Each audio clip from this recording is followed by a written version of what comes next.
compañía de seguros con futuro. Vice Inversiones y Banco Vice. Comienza tu día con una cápsula de café de grano Nespresso.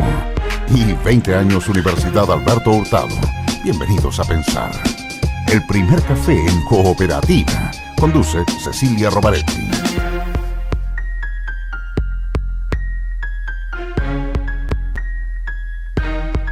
Hola Santiago, hola Chile y hola al mundo que nos sigue a través de cooperativa.cl. 9 grados la temperatura actual, 17 la máxima que se espera para hoy. En Iquique la máxima será de 19 grados, en Temuco también 19 grados, en Copiapó 23. Pero no le achuntan. No le achuntan, iba a ser sí. 6 grados hoy día en Santiago, uno sale todo abrigado y... Mira, No, pues ya está muy salió el bien. solcito ya. Ya. Está bueno. Está bueno. El que se está quejando es Jorge Correa Sutil. Hablando de los pronósticos. Claro, integrantes, recordemos, de la programático de la campaña Carolina Goich.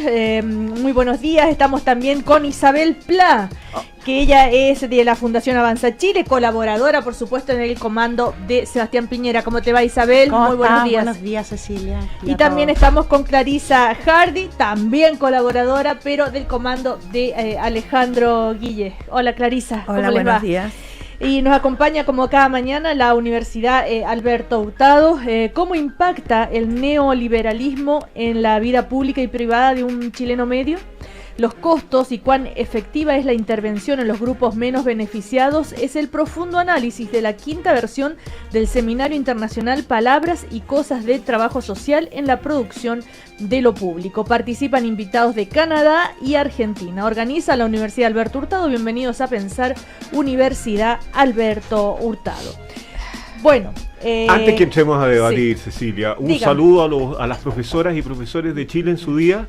Ya. Ese esforzado conjunto de personas que forman a los niños de Chile con dificultades. Afortunadamente han ido subiéndose sus sueldos, pero todavía trabajan en condiciones muy precarias y difíciles.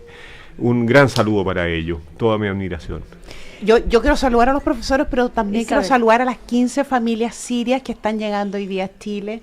Y me Así gustaría es. desearles paz en sus corazones, además de la paz, de vivir en un clima de paz. Que recuperen también su posibilidad de ser feliz y de vivir y de, como muchas otras familias sirias hace 100 años llegaron a Chile y sentaron raíces y raíces muy fructíferas en Chile, así que bienvenidos ellos. Son 66 refugiados sirios, ¿verdad? La presidenta de la República los ha ido a recibir incluso, y es parte del programa de reasentamiento organizado por el gobierno. Y es muy interesante porque no es solo una recepción migratoria, es por sobre todo una cautela por una inserción en el país. Está contempladas viviendas, está contemplado la educación de los hijos, también el sistema de salud. Es decir, ha habido una preparación de bastante tiempo desde que se seleccionaron estas familias, de modo que se puedan insertar y además evitar algo que suele ocurrir con las migraciones cuando son espontáneas y no hay apoyos gubernamentales dirigidos, que es evitar la generación de guetos, que es donde entonces están incluidos en 2 municipios, son pocos, y entonces en entornos nacionales ya hay una preparación de la comunidad que los recibe. Creo que es una muy interesante aprendizaje para vivir de otra manera la integración de extranjeros. Además hay una en Chile. comunidad de origen sirio muy potente en Chile, entonces, y eso también yo creo que es un respaldo, además por supuesto de los respaldos del Estado. Llegar a un lugar en donde uno se encuentra con personas parecidas a uno que hablan un idioma es bastante mejor que llegar a nada, Claro. a algo muy distinto.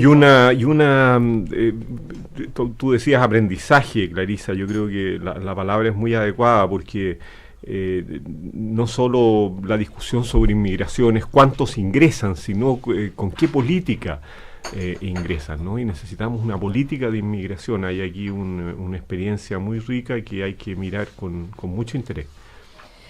Bueno, y si volvemos al tema de la actualidad, de la política, en fin, bueno, lo que ¿cómo vamos a hablar de política por primera vez? Claro.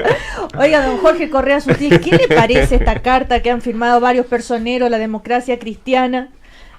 Pidiendo que se llegue a un acuerdo antes de la segunda vuelta entre la candidatura de Alejandro Guillé y Carolina Goich. ¿Cómo se entiende eso usted que conoce muy bien a la democracia cristiana? Perdón, ¿firmaste la carta, Jorge? No. No, si él está en el comando de No, Carolina no, Goich. y me lo parece- hice para, sí. para que lo dijera.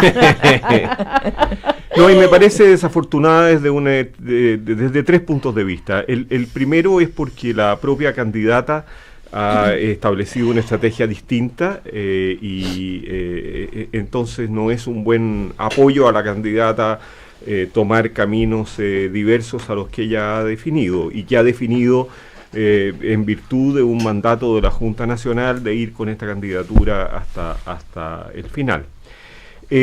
Segundo, porque es hora de candidaturas y por lo tanto es hora de perfilar. Y tercero, por el tono de la declaración. Yo entiendo las conversaciones programáticas y me parece bien que puedan irse produciendo para ir registrando coincidencias programáticas para un eventual acuerdo en segunda vuelta. La democracia cristiana ha definido desde el día 1 que su domicilio está en la centroizquierda y no va a estar en otro lugar, pero la idea de pactar desde ya endosos en blanco a la segunda vuelta se parece mucho a ese contrato de adhesión que hicimos en la formación de la nueva mayoría y del cual no ha dado buenos resultados. Se está disolviendo la nueva mayoría, o por lo menos aparece dividida en muchas candidaturas, producto de un contrato de adhesión, o sea, de un acuerdo de apoyo incondicional. Por lo tanto, no me parece que hoy día se llegara a un acuerdo simple diciendo, mire, vamos a apoyarnos al que esté en segunda vuelta. Esto requiere de negociaciones, requiere de mucha claridad respecto de cuál va a ser el programa, requiere de mucha claridad de cuáles son los ejes, y eso a su vez depende de la fuerza relativa de cada uno de los grupos, lo que se va a definir el día de la elección. Por lo tanto, la hora de las conversaciones es una necesidad, pero no es el momento de hacerlo, es hora de perfilar a los candidatos, y eso implica de alguna manera marcar las diferencias que tenemos y que justificaron que la democracia cristiana tomara la decisión de una candidatura propia. Si la tomó es porque tiene diferencias importantes con lo que ha sido la nueva mayoría, y ha marcado y quiere seguir marcando esas diferencias para que la población tenga alternativas de escoger. Y eso es en lo que consiste una campaña. Y a mí me parece que hay que seguir trabajando por esa campaña. Por eso, Clarisa, no firmé la carta y no me parece bien que se haya suscrito. Digamos, mirado desde la vereda del frente. De casi del frente. No, del frente, porque estamos enfrentados así físicamente en esta mesa de los cafés de la mañana. Y porque hemos tenido, como bien dice Jorge, discrepancias a lo largo de estas ya meses o más de casi todo este año, ¿no? En este jueves con Jorge. No obstante lo cual, hemos tenido más coincidencias que diferencias, que creo lo que está en el trasfondo de esta discusión.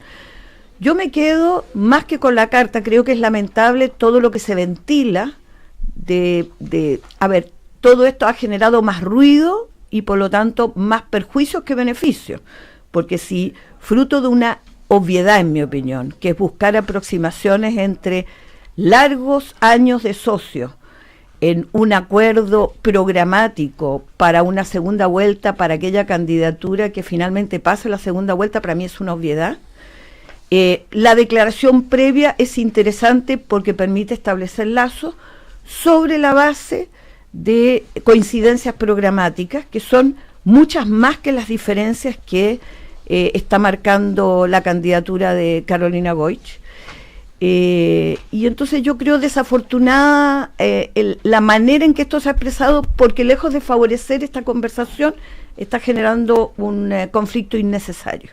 Claro, porque la carta no habla, perdón Isabel, solo un segundo, porque la carta no habla de coincidencias programáticas, que sería muy posible que los actores políticos comenzaran a revisar a objeto de comenzar las negociaciones el día 19 de noviembre. El llamado es a un endoso en segunda vuelta sin condiciones, y a mí me parece que eso es lo que dañó la coalición al punto de tener candidatos distintos, Jorge, a esta fecha. Yo no creo que sea sin condiciones, Jorge. Es una reafirmación de la necesidad de reagrupar fuerzas para una segunda vuelta. Yo no le pondría el nivel de dramatismo con el que tú lo presentas. ¿Alguien ha puesto en duda aquello? No, la democracia cristiana en sus organismos oficiales ha dicho que su domicilio es la centroizquierda, y eso no necesitaba ser recordado. Yo recojo el guante de lo que tú dices, y ha habido plena coincidencia el día de antes de ayer, creo. El encargado programático de Alejandro Guillé, el Osvaldo Rosales, en una radio de la competencia, Cecilia. Pero, ¿cómo hay? ¿Hay otra radio? No, él declaró que su perspectiva es encontrar un reagrupamiento sobre la base de las coincidencias programáticas. Yo tengo una mirada, yo me quedo con eso. A ver, Isabel Pla, complementaria, bastante parecida a la de Jorge, por cierto, y mirándolo desde fuera de la democracia cristiana y desde fuera de la nueva mayoría. Lo primero que creo que es importante es tener en claro el contexto en el que se da esta carta, que es el de la competencia parlamentaria. O sea, son los candidatos al Parlamento, hoy día la mayoría de ellos parlamentarios, por ejemplo, Yasna Proboste, quienes están levantando esta carta de compromiso porque se dan cuenta que hay un correlato muy importante en la campaña, entre la campaña de tu candidata presidencial con la campaña parlamentaria. Lo segundo, que es también bastante evidente, es que, y por eso debilita la candidatura de Carolina Goich, revela un clima de derrota interno, porque cuando las cosas van bien, los compromisos no es necesario explicitarlos antes de la primera vuelta, y debilita también no solamente la candidatura de Carolina Goich, sino que creo que también a la DC, porque la expone en el fondo por haber tomado una decisión que no tendría justificación, que es haber levantado una candidatura, un camino propio. Y finalmente, y a propósito de lo que hizo la Clarisa, somos socios hace largos años. No es lo mismo la concertación que la nueva mayoría, y yo creo que es importante puntualizarlo porque esa es justamente una de las claves que inspira la decisión de la democracia cristiana, la decisión de Carolina Goich de tener un camino propio y no competir en primaria. Ahora, y en el caso de Chile Vamos, ¿qué pasa con los votos de José Antonio Kast? ¿Se los están disputando o no? ¿Sabes lo que pasa? El expresidente Piñera dijo, ¿saben qué? No entremos en el triunfalismo, en fin, cada tanto surge esto que vamos a ganar en primera vuelta y todo lo demás. Y a propósito de los dichos también de José Antonio Kast, ¿cómo los interpretas tú, primero, Isabel Pla, respecto al tema si entra un ladrón a mi casa, yo lo mato? También tengo una opinión muy clara sobre ese tema. Lo primero es que veo muy, muy, muy difícil ganar en primera vuelta. Ni Sebastián Piñera, ni ningún candidato. Esa es la verdad. No me gusta el clima de podemos ganar en primera vuelta porque creo que es muy difícil, casi imposible. En segundo lugar, los votos, y aquí creo que los tres vamos a coincidir, no son de nadie. Los votos son de las personas. Las personas, los chilenos, toman decisiones. Y ya hay muchas experiencias en Chile, por lo menos el año 2005 y el año 2009. Ahí está, ahí estamos saludando a un amigo que va pasando de afuera. Claro, hay Sebastián Piñera que viene a grabar un programa sobre educación. Hay dos experiencias muy importantes, una del 2005 en la cual Joaquín Lavín no logra traspasar los votos a Sebastián Piñera en segunda vuelta, y la otra la experiencia de Meo y de Eduardo Frei en el 2009, en donde tampoco los votos de Marco Enrique Minami pasan a la candidatura de Eduardo Frei porque los votos son de las personas. Por lo tanto, la forma, creo yo, de conquistarlos y de aspirar a esa votación en una segunda vuelta no es pedirle al candidato derrotado que llame a votar, sino que hacer los gestos que haya que hacer. Ahora, hay que distinguir dos tipos de votantes que yo creo que tiene José Antonio Kast. Uno tiene aquellas personas que nunca van a votar por Sebastián Piñera. hay un número de personas que sintiéndose de derecha no van a votar, justamente porque son demasiado de derecha o están muy a la derecha, no van a votar nunca por Sebastián Piñera. Y hay otro grupo, a pesar del esfuerzo que está haciendo tu candidato ahora, sí, bueno, para hablarle a ese público, porque se cayó bien a la derecha, ¿no? Eso es parte del mito urbano ya y tiene pero que ver con la minuta de tu candidato. No, si lo he escuchado en campaña. Y es parte de la campaña que ya estamos acostumbrados. Pero voy a cerrar el tema. Y hay otro la minuta del candidato. Viene en el Mercurio. Sí, esto de que sería un peligro. Claro, la minuta que... No, me refiero de antes. Nosotros esto se lo hemos dicho y lo hemos conversado acá, de que el Piñera de ahora es un Piñera mucho más a la derecha que el Piñera que gobernó la vez pasada. El mismo Sebastián Piñera, te lo puedo asegurar, porque estoy con él todos los días. ¿En es privado? El mismo Sebastián Piñera del año... En privado, no en público. En público es el mismo Sebastián Piñera, y yo creo que ustedes lo saben perfectamente, y es parte del mito urbano decir que se ha derechizado, como también en el 2009 dijeron que se había derechizado.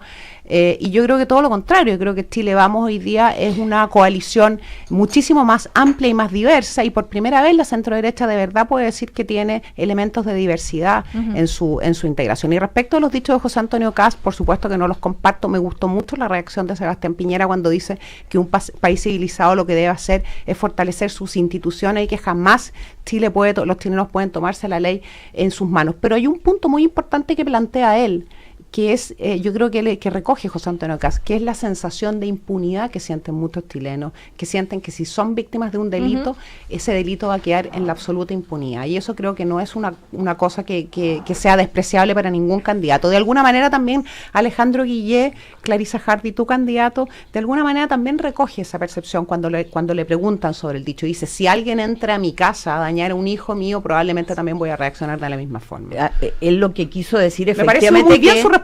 Claro, que de manera natural uno frente al peligro, pero también creo que la cautela indica que una uno forma puede muy irresponsable públicamente recoge José Antonio, de forma irresponsable desde mi punto de vista, sin duda, porque las armas son un elemento demasiado peligroso en manos de cualquier persona. Mira lo que está ocurriendo en Estados Unidos, donde no hay ningún control pero de armas. Pero él recoge de una manera equivocada, pero recoge esa sensación, ese clima de impunidad que muchas veces las personas expresan, de miedo a ser víctima de un delito, y que ese delito... Pero es un discurso que le hace mucho sentido a la gente. Eso es un discurso, podríamos llamar, Jorge, populista, en el sentido de hacerse, imagínate a la gente... Dice, sin duda, claro. Él aparece como el cowboy de Estados Unidos, pero esta conversación me recuerda y me hace hablar de la importancia de lo que ha hecho en estos últimos días el capellán del Hogar de Cristo, Pablo Walker, porque hay lugares donde, más allá de estas imágenes cowboyescas que ha planteado el candidato Kast, las balaceras son reales, ¿no? La narcocultura que hablaba y una vez más es un sacerdote de la Iglesia Católica el que permite a la élite, llamémoslo así, ¿no es cierto?, darse cuenta de ciertos hechos, comenzar a discutirlo. Yo siento que han habido pocas voces de gobierno, desgraciadamente, en esta materia. Pero sí los candidatos han debido referirse a ello, y eso habla de la segregación de la sociedad chilena, Cecilia. A mí me parece que una vez más es una persona que no son los pobres quienes deben alzar la voz y quienes son oídos para darse cuenta de lo que significa vivir en una población de narcocultura. Ahora, interesante lo que decía el sacerdote, y lo comentábamos ayer también en el primer café, respecto a la situación de desigualdad también entre esas personas, cuando es más fácil dedicarse al microtráfico o al tráfico, porque es la única manera de acceder a ciertos bienes. Entonces, en ese sentido hay dimensiones, ahora que se está discutiendo precisamente el presupuesto del próximo año, hay dimensiones en el ámbito de la educación que ojalá adquieran fuerza cuando veamos las partidas presupuestarias del Ministerio de Educación. Se ha postergado en el debate que hay de la composición del currículum escolar, y lo hemos hablado en otras ocasiones en este café, programas de reinserción estudiantil por la alta deserción, por lo tanto, de cómo hacernos cargo de niños y jóvenes que desertan de la educación media, por ejemplo, cómo se convierte el aula y la escuela en un lugar de integración y de esparcimiento, de modo sacar a los niños y jóvenes de las calles. Y básicamente el fenómeno de integración urbana, esta nueva experiencia en el ámbito de la vivienda, de construir viviendas de distintos sectores sociales que puedan integrarse. Acá la dimensión de la droga, del delito, de la postergación, tiene una cara sin duda policial. Tienes que frenar esto, pero no puedes de manera permanente estar reprimiendo y frenando, sino que impidiendo que esto ocurra, y impedirlo implica una política de integración urbana. ¿Y qué pasa con la pobreza? La pobreza es que no es tanto la pobreza, o sea, es muy importante la pobreza, Cecilia, pero yo tuve la experiencia de formar parte del primer gobierno y me tocó liderar las primeras intervenciones en poblaciones cuando también el país miraba para arriba estos fenómenos y quería distraerse pensando que no existían. Lo que dice Clarice es muy cierto. La necesidad de un cambio cultural para mirar la escuela como el lugar donde se integra, donde se acoge, donde se hace cargo de un conjunto de niños que están en una situación familiar muy precaria, en que típicamente les es muy difícil la integración, donde se ha naturalizado, como se dice ahora, la droga, y donde solo en la calle se encuentra un grupo de referencia que te acepta, que te quiere, que te incorpora, que te acoge, que te contiene, y que genera recursos, y que te genera sin duda recursos. Hay que ser muy perno para no, o hay que ser muy fuerte, llamémoslo, ¿no?, para transformarse en un perno que resiste estas tentaciones y que se mantiene al margen de la droga cuando en el sector se ha hecho natural, se ha hecho común que tus compañeros y otros se acerquen a ella. Entonces a mí me parece que yo recuerdo la enorme dificultad que había en poder incorporar al Ministerio de Educación en estas tareas, porque el Ministerio de Educación tiende a medirse por las pruebas CIMSE y no por la integración de los niños en las escuelas. Entonces es muy importante ese cambio. Yo quiero agregar una cosa. Me parece, yo también me parece que la escuela, la gracia que primero tenemos una cobertura gigantesca en Chile, el 100% cobertura escolar. O sea, tenemos una plataforma que es una plataforma no solamente... Perdón, Isabel, hay 80.000 niños fuera del pero fuera por deserción. Por deserción, pero la cobertura... O porque los echan. Pero Jorge... O porque los echan. Pero la cobertura escolar en Chile es importante. Lo que te quiero decir es que la plataforma que tenemos de colegio... es una plataforma mucho más que educacional, es lo que tú dices, es una plataforma social, que puede ser también la plaza de armas de muchos pueblos que no tienen otro espacio donde reunirse. Y yo creo que tiene que jugar un rol también muchas veces, no solamente con los niños, con los alumnos, también con la familia. Creo que hay un problema muy importante que no está planteándose cuando se conversa sobre el tema de... Me parece muy bien lo del padre Pablo Walker, creo que abre los ojos sobre una situación que efectivamente queremos ocultar, pero me preocupa la buenización de las drogas, se ha relativizado el efecto del consumo de drogas en las personas. No solamente el efecto social, andar drogado, sino también el efecto físico y psíquico del consumo de drogas en las personas. Como se ha relativizado ese efecto, que es negativo, de acuerdo a toda la información médica, también se ha relativizado el dinero que se obtiene con el tráfico de drogas, desde un pito de marihuana hasta drogas mucho más fuertes. Creo que eso es un elemento muy importante que no puede estar fuera de la política que tiene que hacer frente a esto. Y además, a mí me gusta mucho ver televisión y ver series, veo mucha televisión y me llama mucho la atención en todas las plataformas que hay para ver televisión, menú a la carta, la cantidad de oferta programática de programas que tienen que ver con narcotráfico, con narcotraficantes que son un poco héroes de los pueblos, y quiero recomendarles una serie en particular que tiene una realidad que a lo mejor nos va a acercar un poquito a la realidad de algunas comunas en Chile, que es El Puntero, una serie argentina que tuvo mucho éxito en el 2011, que la acaba de subir Netflix, y que muestra cómo opera un grupo de personas, de operadores, que son los punteros, que manejan recursos, que ayudan a las familias, que tienen una combinación entre ser operadores como de la obra social, como de darle dignidad a muchas personas, de otorgarles beneficios sociales, de ser un puente con la municipalidad, y al mismo tiempo son traficantes de droga. En fin, yo recomiendo la serie. Es una muy buena serie. Precisamente no es la primera vez que oigo sobre la serie. Te la recomiendo, Clarisa.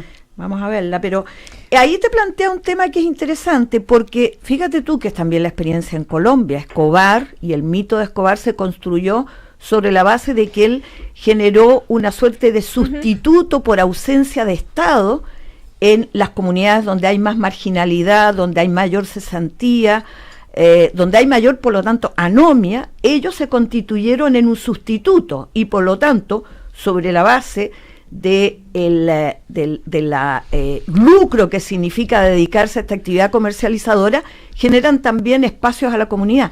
Acá es un clamor, es una combinación de dignidad con delito. Pero eso es lo que nos convoca a nosotros, cómo el Estado se hace parte precisamente de los procesos de integración, te haces cargo de cómo generas un modelo urbano de desarrollo, de integración, de esparcimiento, de inclusión. Acá también tiene que ver con la desigualdad territorial. A ver, por eso creo que la política de vivienda, una política de integración vía vivienda que te genera modelos mucho más inclusivos en los barrios, también pueden ser una manera de detener estos supuestos beneficios de los que trafican con las drogas. El capellán del Hogar de Cristo, Pablo Gócar, ayer en entrevista con Radio Cooperativa, con La Historia es Nuestra, dijo justamente que el fenómeno de consumo de drogas puede ser como recreacional y neutro en el barrio alto, pero entre los más pobres es una pesadilla y es una punta del iceberg de distintas situaciones personales. La respuesta no puede ser solamente de seguridad, sino que tiene que ir en una respuesta de reparación de derechos que han sido vulnerados, porque la narcocultura, creo, es una mezcla, un fruto tóxico entre esta sociedad de consumo con una historia de exclusión y vulneración de derechos. O sea, son muchos los aspectos. La discusión de la legalización de la marihuana a mí me parece una discusión distinta a este fenómeno. Lo que ocurre en estas poblaciones, lo que lleva a las armas, lo que lleva a las quitadas de mexicanas, lo que lleva al uso de la violencia, es fundamentalmente la pasta base. Y yo creo que sobre la legalización de la pasta base, por lo menos yo no he escuchado a nadie que la defienda. Y sin duda que son fenómenos que son muy difíciles de erradicar porque se enquistan con mucha fuerza, como decía Clarisa, allí donde el Estado es débil, allí donde hay esta segregación.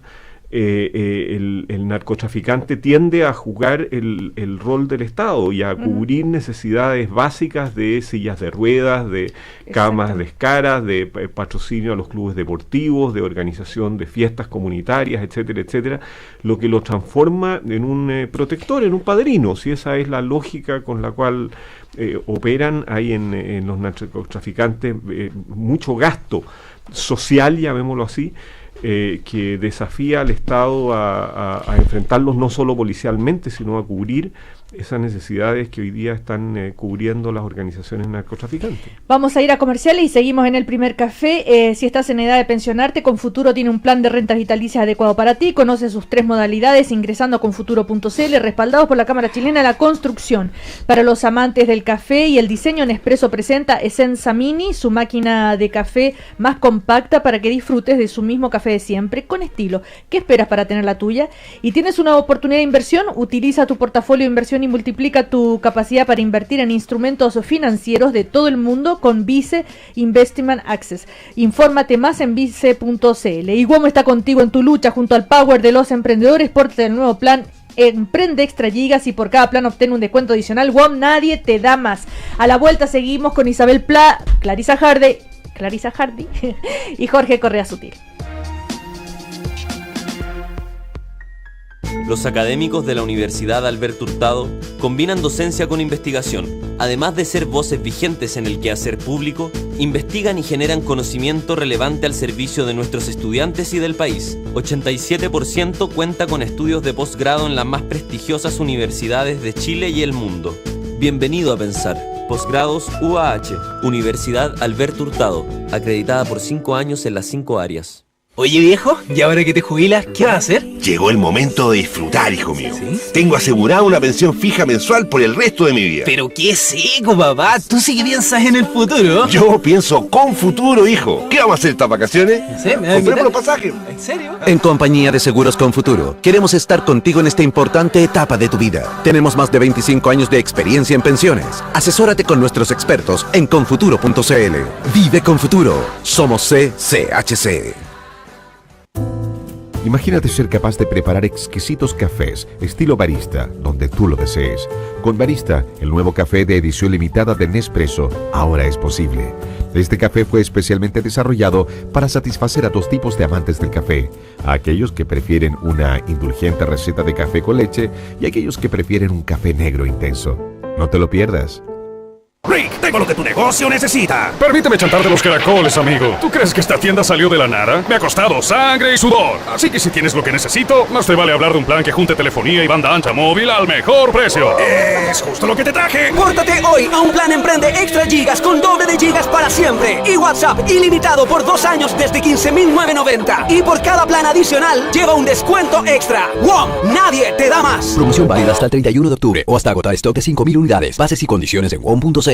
Este año me gustaría recorrer Europa. A mí me encantaría construir la piscina para este verano. Yo quiero empezar con mi emprendimiento. Yo me aburrí el auto. Me quiero comprar una moto. ¿Y tú? ¿Cuál es tu proyecto? Porque queremos hacerte la vida más simple. Te presentamos Préstamo Personal Vice, un plan perfecto para tus proyectos. Pídelo y conoce nuestras condiciones convenientes con la flexibilidad que necesitas para concretar tus ideas. Infórmate más en vice.cl. Banco Vice, simple para ti. Infórmese sobre la garantía estatal de los depósitos en su banco o en www.sbif.cl. Desde el corazón de la tierra al de todo Chile.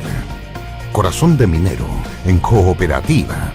Un programa para hablar de minería, industria y su gente, junto a Sebastián Esnaola y Tamara Sepúlveda. Corazón de Minero, este sábado a las 10 de la mañana en Cooperativa.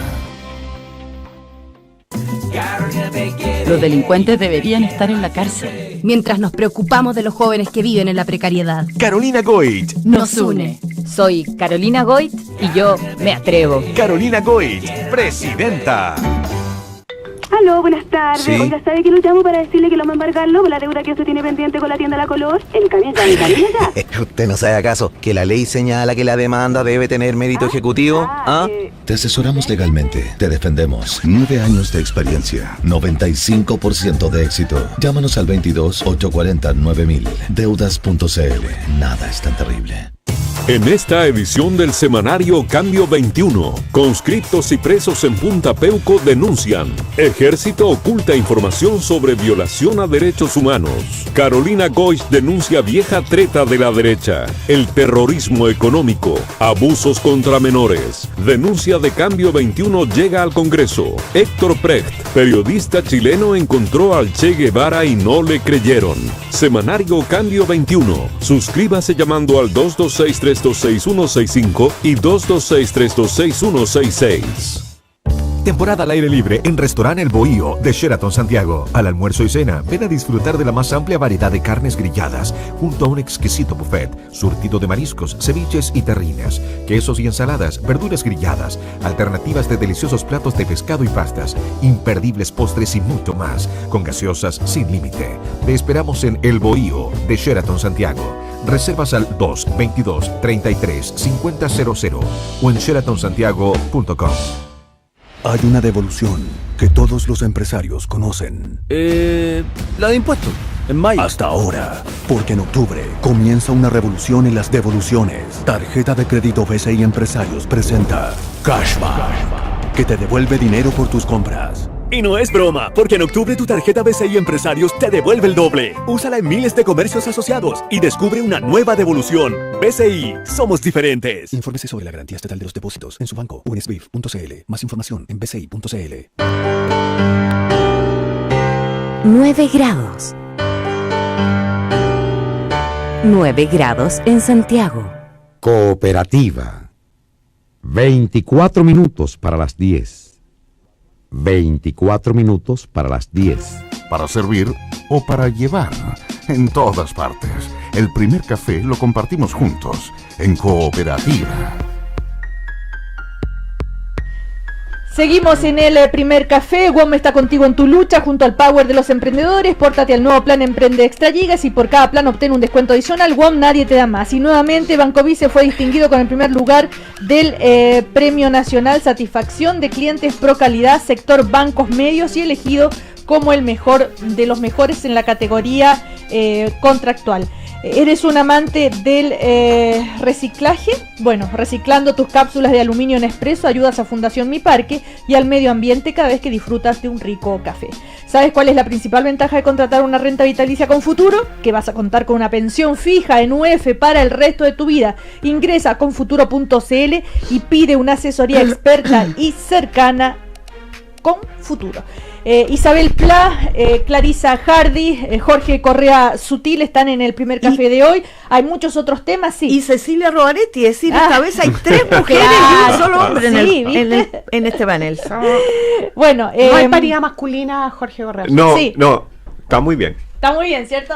Bueno, otros temas en actualidad tiene que ver con lo que ha ocurrido en el ministerio, el anuncio, ¿no es cierto? Lo que se ha sabido sobre los recursos que irían al aporte por gratuidad en los colegios que se van a finalmente destinar a salud, en fin, hay ahí todo un enredo, todo parece indicar que hay, ¿no es cierto?, Ministerio de Educación y Ministerio de Hacienda, SECPRES, ahí están tratando de salir de este enredo, que ha generado mucha polémica, por supuesto, y nadie, transversalmente, todo el mundo está como en desacuerdo. De todas maneras, las explicaciones de la ministra de Educación dijo que esto no es un engaño, que se enfrentaron a una situación compleja desde el punto de vista financiero, están tratando como de encontrar una solución a este tema, ¿no? Pero esto se va a votar.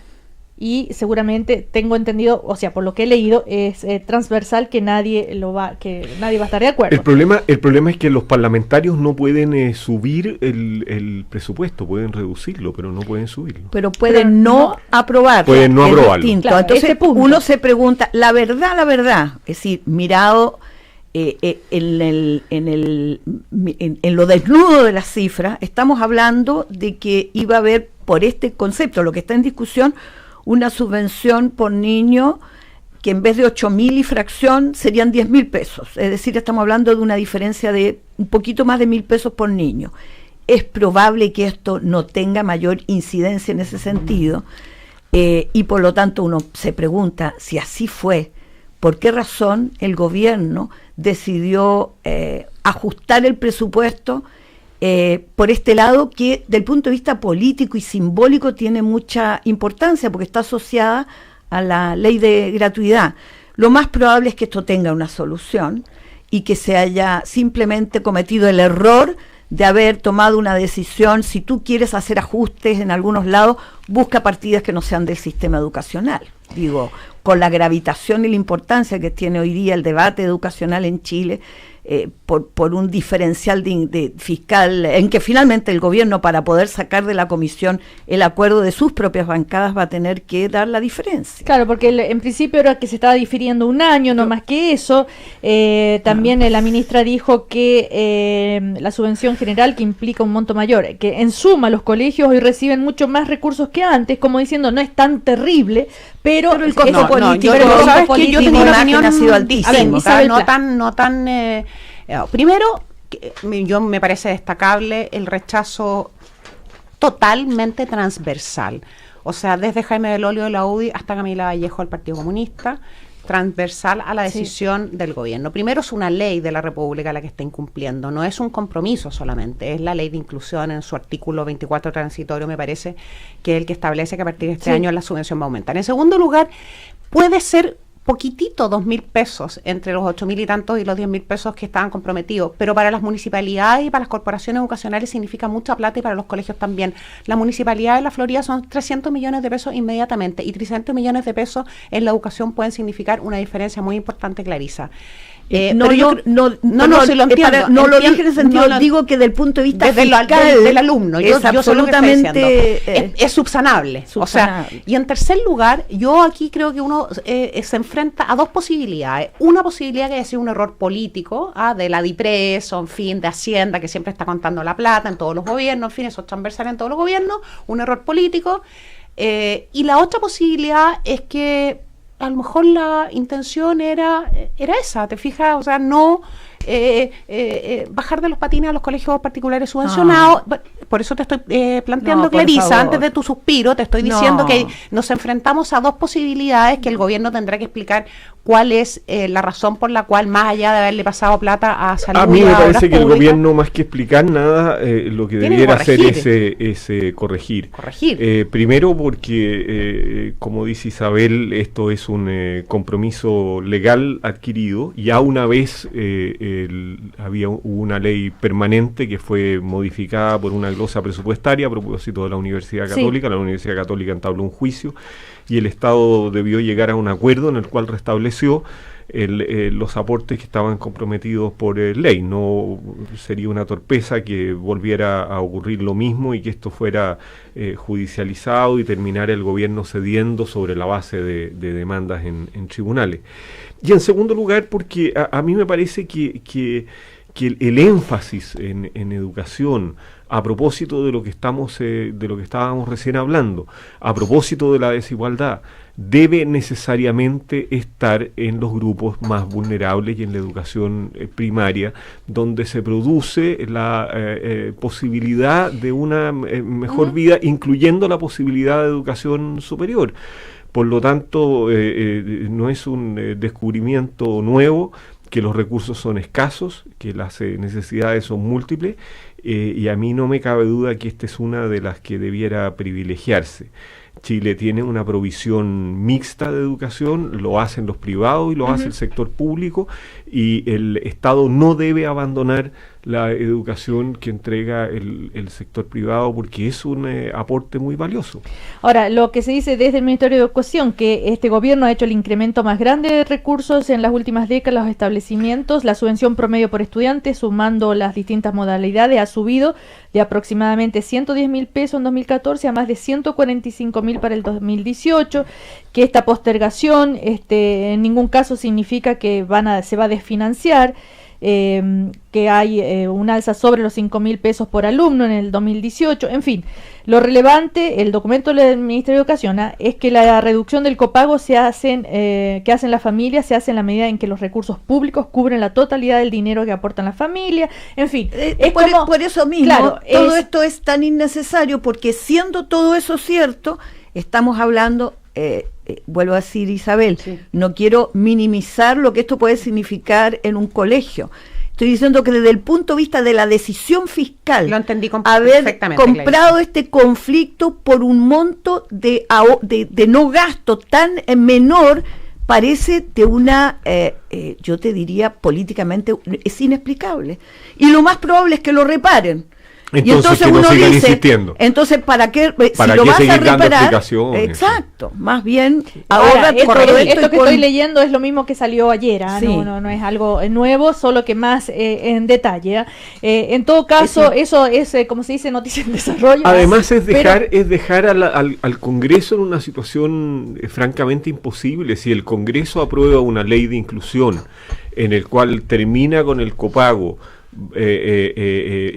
bajo el compromiso, no el compromiso, bajo asumiendo la obligación de hacer un aporte de X pesos, no puede el Ejecutivo, sobre la base de la ley de presupuesto, bajar aquella cuestión, porque eso degrada al Congreso Nacional, y a mí me parece que eso explica que la reacción sea transversal y unánime entre todos los parlamentarios, porque los deja francamente en una posición muy fea. Quiere decir que su palabra, su decisión, su mandato soberano, así lo llama el Código Civil a la ley, no vale, porque luego se borra en la ley de presupuesto. Esto coincide con los anuncios de Sebastián Piñera para su programa en materia de educación, diciendo que va a permitir, entre otros puntos, ¿no es cierto?, propone un aporte voluntario de las familias, no obligatorio, pero sí voluntario. A ver, Isabel, si puedes explicar un poquito mejor esto, cómo, o sea, si yo quiero aportar para que mejore la educación de mi hijo o de todo el colegio. La propuesta, Cecilia, es desde la educación preescolar, desde sala cuna incluso, porque hay un compromiso sala cuna para padres y madres trabajadores, hasta la educación superior. Una de las políticas propuestas es permitir que los padres puedan contribuir a la educación de sus hijos con un aporte, por supuesto, voluntario. Tal como existió hasta antes de la ley de inclusión en muchos colegios particulares. ¿Volver atrás? No volver atrás precisamente, probablemente con otra regulación, con otras condiciones, de otra forma distinta, jamás volver atrás, pero sí permitir, a ver, la ley de en el debate, más que en la ley misma, en el debate que planteó el gobierno y la nueva mayoría respecto a la ley de inclusión, que duró durante todo el 2014, fue un intenso debate, se revelaba una cierta vergüenza de la nueva mayoría o del gobierno por aquellos padres que voluntariamente decidían aportar a la educación de sus hijos, porque también la oferta de colegios particulares subvencionados es muy amplia. Hay desde colegios particulares subvencionados, habían 100% gratuitos, hasta particulares subvencionados que exigían copagos desde 12.000 a 80.000 pesos. Eliminándose esa posibilidad, se elimina también la posibilidad de que los padres puedan elegir entre dos alternativas que son los colegios municipales o subvencionados gratuitos. Pero la propuesta es permitir el aporte de los padres a la educación de sus hijos, me imagino con una forma mucho más regulada y más detallada que la que existía hasta antes de la ley de inclusión. Pero la propuesta, el espíritu de la propuesta es no avergonzarse de la posibilidad y del derecho de los padres a aportar a la educación de sus hijos. Clarisa, la filosofía que hay detrás, esto te lleva insensiblemente a que en un periodo de tiempo, finalmente, vuelva a aparecer la segregación en los colegios según la capacidad de aporte voluntario de los padres. Es decir, van a haber padres que digan, no estoy en condiciones de poner ese aporte, a mí me corresponde el colegio que no obtiene aporte. Entonces va a ocurrir de nuevo lo que, mira, estábamos hablando recién de qué es lo que pasa en los barrios cuando tú segregas, qué pasa en las escuelas cuando tú segregas, por razones socioeconómicas.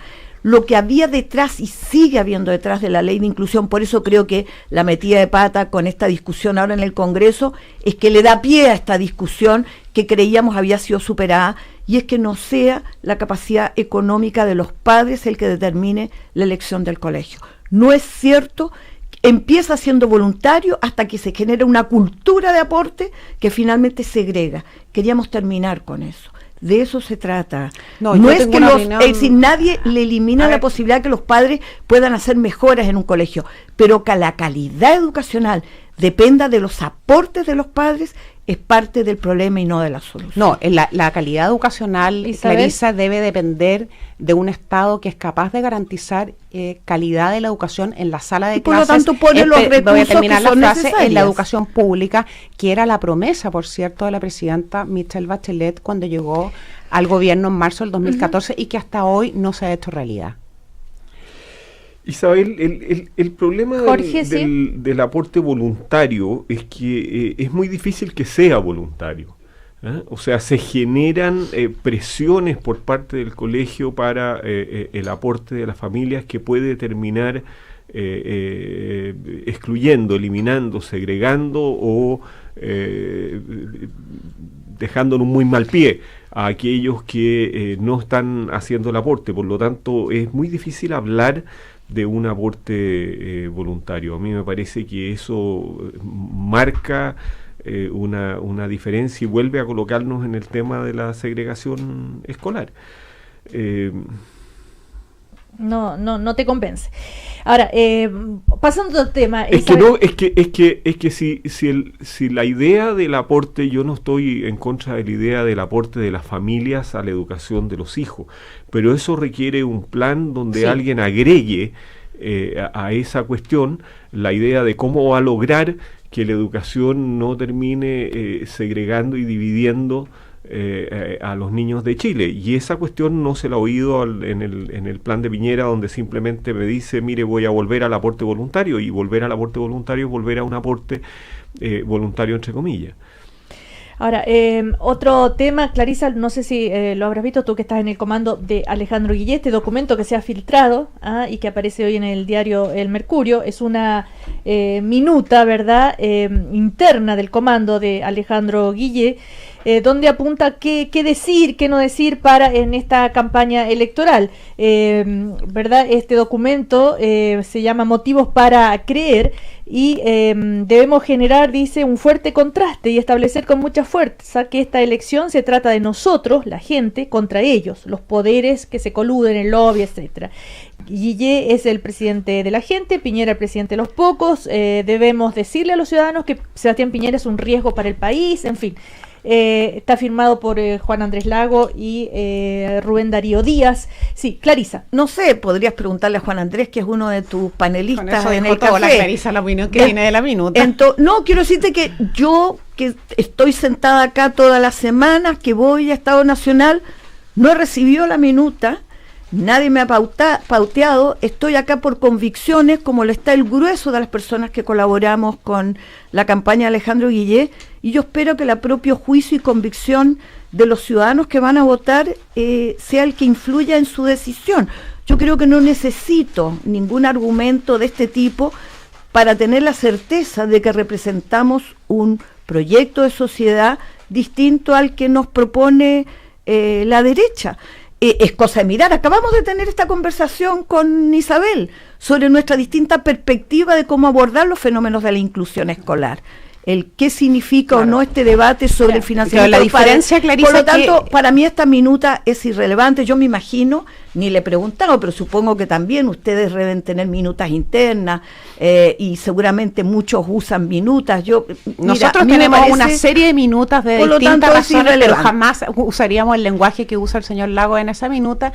Y yo creo que es una minuta que refleja una cosa clara, Cecilia, que es también un clima de derrota. Isabel, por favor, hay una Cecilia Robaretti.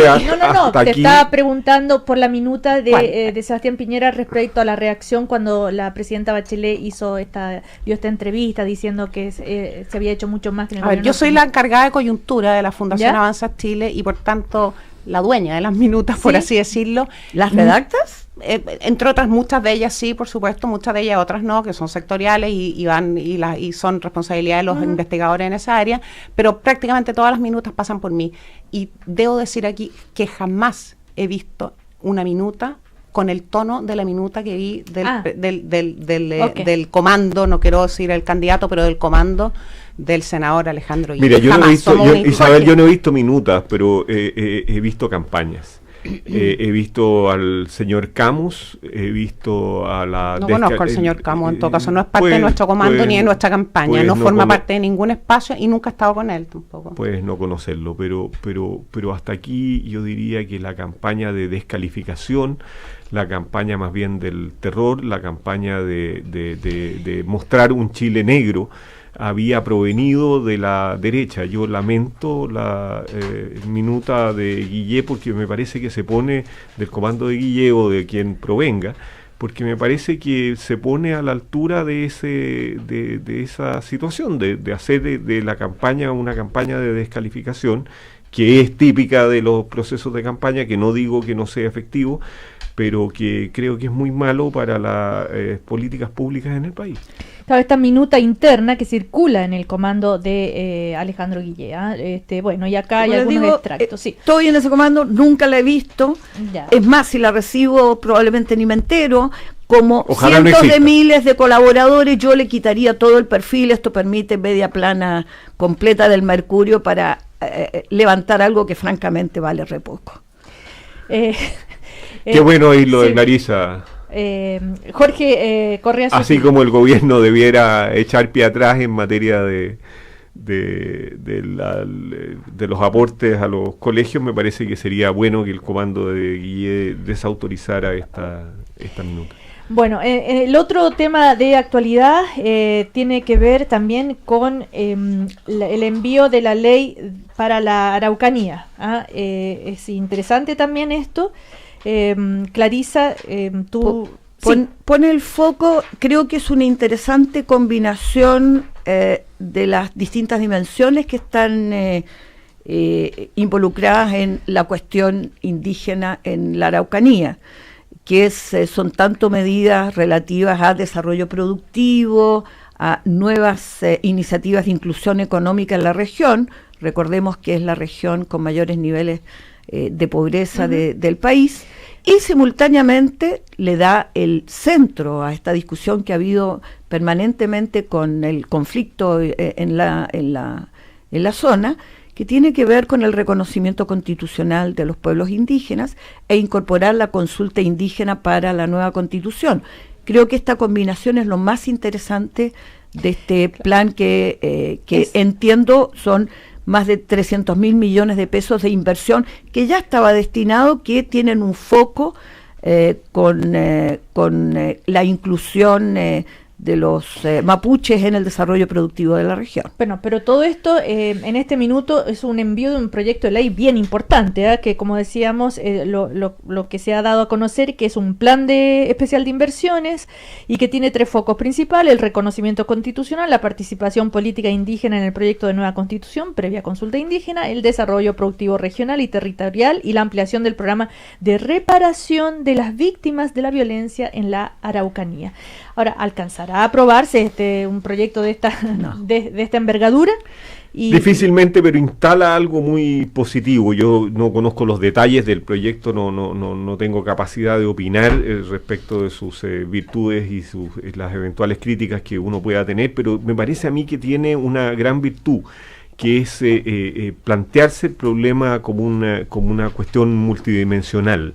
No solo de trabajo policial y de inteligencia, que sin duda es necesario para combatir la violencia en la Araucanía, sino también de avance productivo, de reconocimiento cultural, de dignificación y de protección y reparación a las víctimas. Me parece a mí que en ese sentido aparece como una de las... aparece como una iniciativa que nos obliga a hacer una conversación mucho más integral sobre un fenómeno multidimensional. No sé si en Chile Vamos están al tanto de este proyecto de ley o tienen alguna opinión. Yo no tengo una opinión más exacta, no conozco el proyecto en detalle. Me parece que es un tema totalmente ineludible. Creo que tiene que quedar no solamente en la ley, sino que me hace falta un mensaje muy potente también desde el Estado, que hoy día está representado por el gobierno de la presidenta Bachelet, que distinga claramente lo que significa la dignidad de los pueblos originarios, en este caso el pueblo mapuche, la dignidad, las reivindicaciones por injusticias que se han cometido en el pasado y que se cometen a lo mejor hoy día, y la dignidad también de la inmensa mayoría de los chilenos que viven en la Araucanía. Y no me gusta cuando en el análisis del tema de la Araucanía y cuando planteamos los temas de violencia, inmediatamente se dice que es un problema político y se vincula con una causa que es muchísimo más profunda y legítima, que tiene que ver con la dignidad de un pueblo originario. Una cosa es la violencia, delitos gravísimos, la representación que se ha autoasignado un grupo de personas minoritarios, pero que daña esa causa. Creo que son cosas distintas, pero a mí me ha hecho falta en este último tiempo una señal muy potente del gobierno de crítica a la violencia. Me hizo falta, por ejemplo, que la presidenta Bachelet o el ministro del Interior salieran a darle un abrazo público al alcalde de Río Bueno, que enfrentó una situación muy grave la semana pasada, el ataque a un grupo de personas que protestaban por la prisión de algunas personas, de algunos comuneros mapuche. Me hace falta esa señal, y creo que a muchos chilenos también.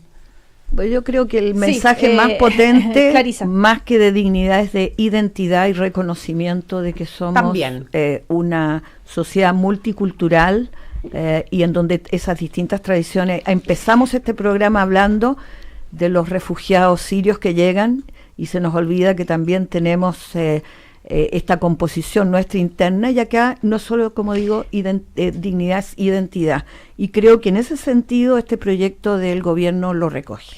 Oigan, antes de cerrar quería comentarles lo del entrevistado acá en el diario Cooperativa, el experto en la Universidad Central, que ellos han hecho todo un estudio cruzando todas las encuestas y proyecta, por ejemplo, que la UDI será el partido con mayor participación en el Congreso. Que el partido de derecha tenga 11 senadores y 40 diputados. En relación a la carrera presidencial, ve difícil que Sebastián Piñera gane en primera vuelta. Y la tendencia presidencial, cruzando todas estas encuestas, es un estudio bien interesante que se hace.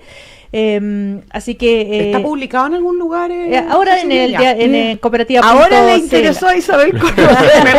Se me abrieron, claro, exactamente.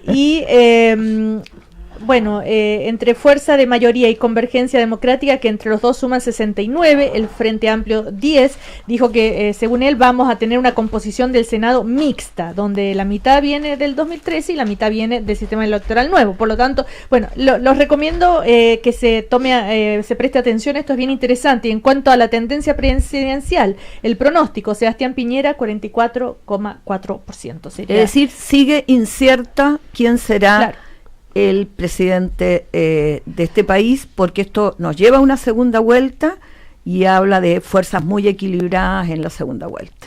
También fuerzas políticas. Claro, se habla del techo, ¿verdad? De cada uno. El techo de Sebastián Piñera ya estaría tocando techo, a no ser que nadie vaya a votar o muy poca gente vaya a votar, y eso cambiaría las cosas. Bueno, Isabel Pla, Jorge Correa Sutil, Clarisa Hardy, que les vaya muy bien. Gracias. Muchas gracias, buenos días. Buenos días. Buenos días a todos. El primer café en Cooperativa fue presentado por Pórtate a WOM y únete al Power de los emprendedores. Compañía de seguros con futuro. Vice Inversiones y Banco Vice. Comienza tu día con una cápsula de café de grano Nespresso. Y 20